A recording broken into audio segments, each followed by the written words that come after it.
kuzarebana nawe Yesu tutagitandukana we. Nkumbuye kuzarebana nawe Yesu tutagitandukana we.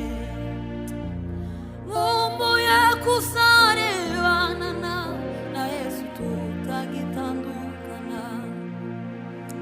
Nkumbuye kuzarebana